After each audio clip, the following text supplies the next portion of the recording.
March 10. This is for everyone who asks what happened in the uplands of a fertile crescent. We have a dynamic going on that is very much comparable to the situation we encounter at the Pacific coast of North America, the Fisher Kings and the Protestant foragers. The lifestyles of the two Neolithic societies, while closely tied to each other through trade, developed alongside an alternative cultural pattern, where the art and ritual of lowland settlements in the Euphrates and Jordan valleys presents women as co-creators of a distinct form of society, learned through the productive routines of cultivation, herding, and village life, and celebrated by modeling and binding soft materials, such as clay and fibers, into symbolic forms. In the foothills of the Taurus and Zagros mountains, they built grand monuments first in wood and then in stone, decorated in the symbolism of male virility and predation that largely excludes female concerns. But before we visit one of those sites, let's look at what the people had in common. The foothills and adjoining steppe of the upland crescent was also home to settled populations, adept in managing a variety of wild plants and animal resources. They too were often village dwellers who adopted strategies of cultivation and herding as they saw fit, while still deriving the bulk of their diet from non-domesticated species. It's the area where we find the earliest evidence for the management of livestock. Makes sense, right? It's not the best place for agriculture as in fields.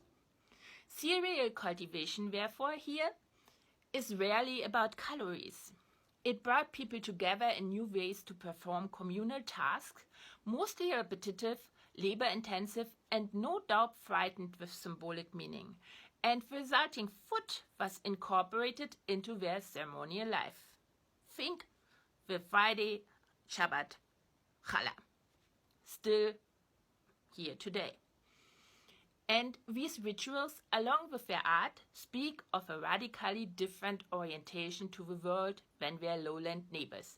And by art, I of course refer to the megalithic architecture. And that brings us back to the biggest keg party of the Stone Age, Göbekli Tepe, for a closer look at the site, beyond the beer. In both medium and message, Göbekli Tepe could hardly be more different from the world of early farming communities. It's made from stone, a material people in the Euphrates and Jordan valleys had little use for. Carved on these stone pillars is an imaginary world dominated by wild and venomous animals. Scavengers and predators, almost exclusively sexed male.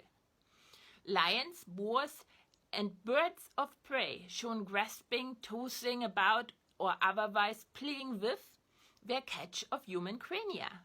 The most often repeated images, however, depict raptors taking human heads. Human heads. It's a theme that comes up again and again, paired with predators.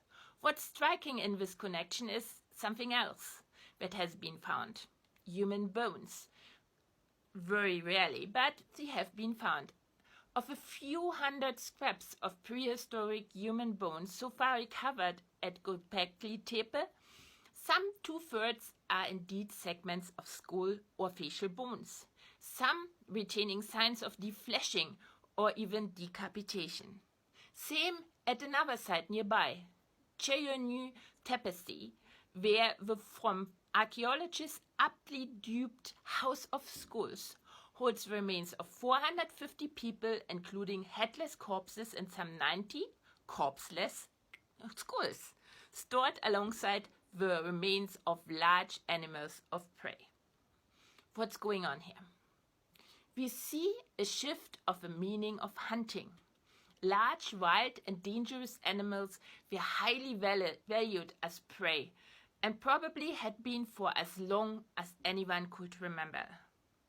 In terms of prestige, there was much to be lost especially for men, when the wild boar, for example, became the docile domestic pig, whereas women gained in importance as they became scientists.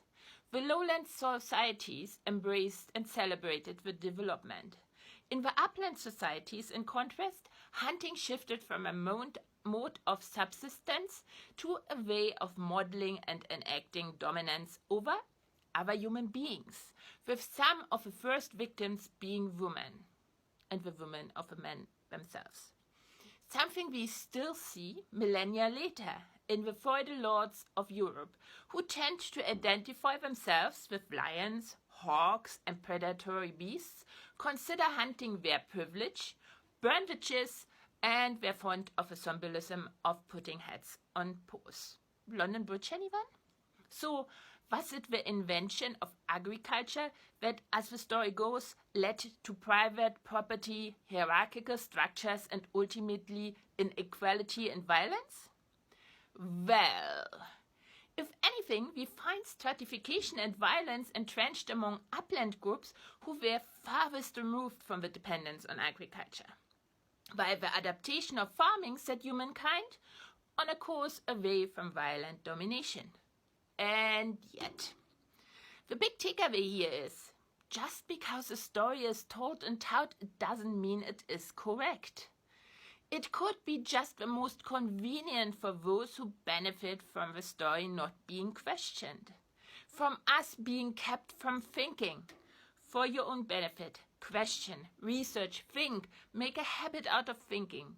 Turn thinking into a movement. Like, comment, share, and as always, thank you for gifting me with a few minutes of your most precious, your lifetime.